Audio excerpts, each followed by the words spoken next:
Si eres diseñador gráfico o te gustaría hacerlo, es necesario que sepas qué pasa con los artes después que salen del computador y hasta que lleguen al papel. Al proceso de diseñar e imprimir de manera masiva se le denomina artes gráficas. Y para un diseñador, entender cómo este proceso funciona hace que sea más consciente y acertado a la hora de diseñar. Se cuenta que desde hace miles de años ya en Asia se dominaban artes como el grabado, pero no fue sino hasta hace unos 500 y tantos añitos que en Alemania Johannes Gutenberg tuvo una idea que cambió para siempre la historia. Aunque ustedes no lo crean, de no ser por las artes gráficas, aún estaríamos en la edad medieval. Me explico. Hasta antes de Gutenberg y su idea de la imprenta con tipos movibles, solo un grupo muy pequeño de personas tenía acceso a los libros. Los libros eran considerados tesoros, y eso es porque cada ejemplar era reproducido a mano, copiado y dibujado por monjes, escribas e ilustradores, de manera que cuántos ejemplares podía haber y cuánto tiempo y esfuerzo tomaba hacer un nuevo ejemplar. En 1450, casi cuando Colón venía para acá, se crearon las tipografías con tipos de madera y plomo que tenían en relieve una letra. La idea fue componer una página completa, juntando estos tipos y luego usar una prensa y tinta para reproducir esta página cuantas veces quisiéramos. Esto popularizó la lectura, abarató el precio de los libros e hizo que los avances en todas las ramas del saber se pudieran compartir fácilmente. Podríamos decir que la imprenta fue para esos tiempos como el internet de la época. El proceso de impresión offset, como lo conocemos hoy, ya no usa los tipos movibles y está compuesto por 4 etapas: diseño gráfico, preprensa, impresión y terminación. Para ilustrar mejor este proceso, vamos a ver cuáles serían las etapas para la realización de un libro de cuentos. Lo primero que se necesita es que un autor escriba el texto del libro y que un corrector revise que no tenga errores ni ortográficos ni de interpretación. Una vez que el texto existe, es hora de diseñar. Un diseñador gráfico especializado en ilustración va a leer el texto y a convertirlo en imágenes donde crea conveniente y donde el autor sugiere también. Estas imágenes pueden ser digitales o manuales. En el caso que sean digitales, pueden ser vectoriales o de mapas de bits. En caso que sean manuales, podrían ser cualquier técnica de ilustración, como acuarela, lápiz de color, aerógrafo, acrílica, solo por citar algunas. Una vez están las gráficas, es hora de componerlas junto con el texto. En este caso podríamos utilizar un programa de diagramación como Adobe InDesign y mezclamos juntos los textos, las imágenes retocadas y los gráficos vectoriales. En esta parte se decide el layout, lo cual significa cuántas columnas va a tener, dónde va el número de páginas, qué tipo de letras va a tener el encabezado y el cuerpo de texto, cómo van a estar dispuestas las imágenes y cuáles paletas de colores se van a utilizar, entre otras cosas. Luego de finalizar la diagramación, es hora de preparar ese arte para la imprenta. A este paso se le llama arte final y consiste en las siguientes cosas: asegurar que el contenido del libro esté dentro de márgenes interiores en el papel, para que ninguna información importante quede expuesta a las garras de la guillotina.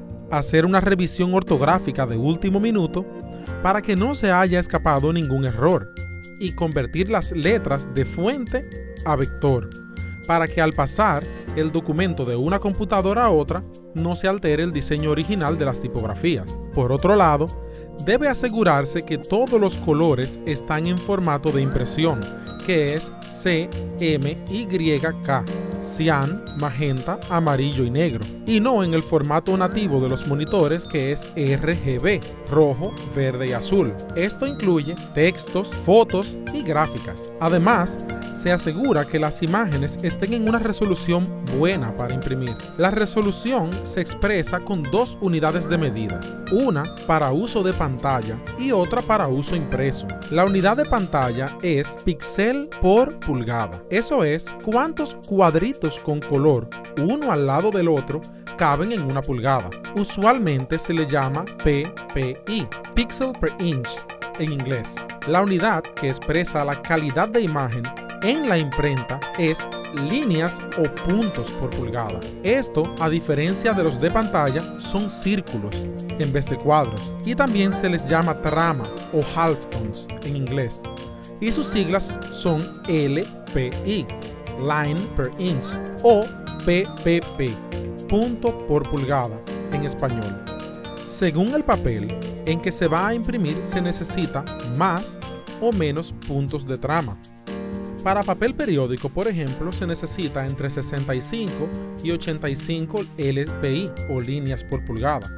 Para un papel sin brillo, se necesitaría entre 100 y 133 LPI. Y para un papel con brillo se necesitaría entre 133 y 170 LPI según Wikipedia. Para saber cuántos píxeles por pulgada debemos poner a nuestras imágenes en la computadora, solo debemos multiplicar por 2 los LPI que vamos a utilizar según el papel que se supone irá en nuestro libro de cuentos. Vamos a suponer que lo vamos a imprimir a máxima calidad en un papel sin brillo, como el clásico Bond Pente. Entonces sería 133 LPI. Multiplicado por 2 sería 266 PPI en la computadora. Fácil, ¿verdad? Mucha gente, por ignorancia, le pone a las imágenes 500, 800 o más PPI sin saber que la pantalla solo puede mostrar 72 y que la impresión de alta calidad, como para una revista, llega a 170 líneas por pulgada, lo cual sería 340 píxeles por pulgada en la computadora. ¿Qué está logrando entonces? Sencillo, hacer que el archivo sea más pesado, poner la máquina más lenta y que se vea exactamente igual que si fuera 340 ppi. Otros, en cambio, están en el otro extremo. Bajan de internet una imagen a 72 ppi y esperan que se vea como si fuera mucho mayor. Bárbaro. Otra cosa que debe tomarse en cuenta es el overprint. No vamos a ampliar mucho sobre esto, pero solo imagínense un punto negro impreso en un fondo cian. En la pantalla se ve así, pero puede que termine impreso así, ya que los colores suelen no encajar 100% perfectos una vez impresos. Entonces el overprint es la solución, haciendo que el cian sea un poquitito más pequeño y que le dé un margen de error a la impresión. Por otro lado, nuestro libro de cuentos ha sido diseñado con el orden de las páginas de forma lineal, 1, 2, 3, etc. Pero si tomamos una hoja de algún periódico, podemos ver que en esa hoja tiene la página 1 y la página 16 de un lado, y la página 2 y la página 15 en el otro. Eso significa que a la hora de imprimir las páginas hay que quitar el orden lineal que tienen, ya que la imprenta se alimenta de páginas enormes y podemos imprimir varias al mismo tiempo. Esa hoja grande con muchas páginas se le denomina pliego, y según la cantidad de páginas que pueda disponer, hay pliegos de 8, de 16, de 32, 64, etc. Si vamos a imprimir nuestro libro en un pliego de 16 y supongamos que nuestro libro de cuentos tiene 64 páginas en total, podríamos tener de la página 1 a la 16 en el primer pliego, de la 17 a la 32 en el siguiente y así sucesivamente. Por lo tanto, es al diseño del pliego que hay que especificarle las líneas de corte y las líneas donde se debe doblar. Y si el diseñador quiere que algunas partes del diseño o de color lleguen hasta el borde del papel, solo debe llevarlo hasta una línea imaginaria fuera de las líneas de corte. Ese espacio del diseño que queda fuera de las líneas de corte se le denomina sangrado. Como habíamos mencionado antes, aunque en teoría los colores deben coincidir al 100% en el papel, la verdad es que no siempre coinciden. Esto puede ser por múltiples factores como vibraciones en la máquina, mala posición de las planchas de impresión o el nivel de alcohol que hayan ingerido el operador la noche anterior a la impresión. Para intentar corregir esto, le ponemos estas marcas llamadas registros en las orillas exteriores del pliego y se le colocan en la misma posición en cada color de la separación de colores. para que el operador de impresión verifique que cada color coincida lo más perfecto posible según se vayan imprimiendo. A esto se le puede añadir una barra con los colores por separado para poder observarlos puros y sin degradaciones y poder compararlos con otras tiradas. También a los pliegos se les pone el nombre de los libros, la edición o cualquier otro dato que identifique de qué se trata esa loma de papel que va a quedar una vez el trabajo esté impreso. Habiendo tomado todas estas consideraciones, ya tenemos nuestro diseño digital preparado para pasar del mundo virtual al mundo físico. La primera parte de esta conversión es separar el diseño en 4 colores: cian, magenta, amarillo y negro. Y con esto logramos todos los demás colores. Ejemplo, con cian y magenta logramos azul. Con cian y amarillo logramos el verde. Y con amarillo y magenta logramos el rojo. Pero si mezclamos cian, amarillo y magenta al mismo tiempo, entonces logramos negro. Pero, esperen un momento. Entonces, ¿por qué son 4 y no 3 si con la liga de cian, magenta y amarillo se logra el negro? Vamos a ponerlo así. Imagínate que vamos a imprimir una Biblia que solo tiene texto y que solo es negro. Entonces se nos ocurre la maravillosa idea de hacerlo ligando cian, magenta y amarillo. ¿Qué conseguiremos entonces? Bueno, triplicamos el precio del trabajo. Hacemos triple trabajo de preprensa para hacer 3 negativos y triple trabajo de impresión para imprimir 3 colores. Y encima de eso, como las letras son tan chicas y el margen de error es tan alto, va a quedar algo así.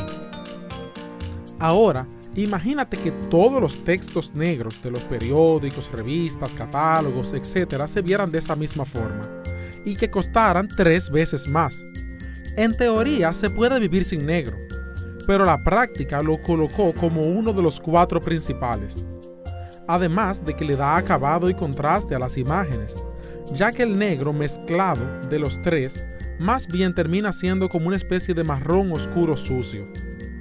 Una vez aclarado el asunto de por qué 4 colores y por qué el negro va, aunque la teoría diga lo contrario, vamos a tener 4 negativos, uno de cada color y con la resolución de puntos a la mitad de la resolución de píxeles que pusimos en la computadora. Pues bien, ¿y qué hacemos con estos 4 negativos? Pues planchas para imprimir. ¿Cómo? Sencillo. Las planchas están bañadas en unos químicos sensibles a la luz y el calor. Entonces, lo que vamos a hacer es tomar cada negativo y colocarlo sobre cada plancha.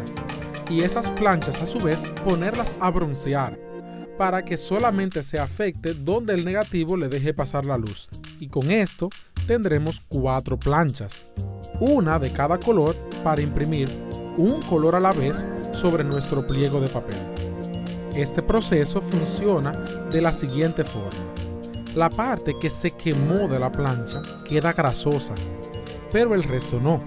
Entonces, unos rolos mojan con agua toda la plancha en la máquina de impresión. Pero como el agua y la grasa no se mezclan, donde la plancha se quemó queda seca.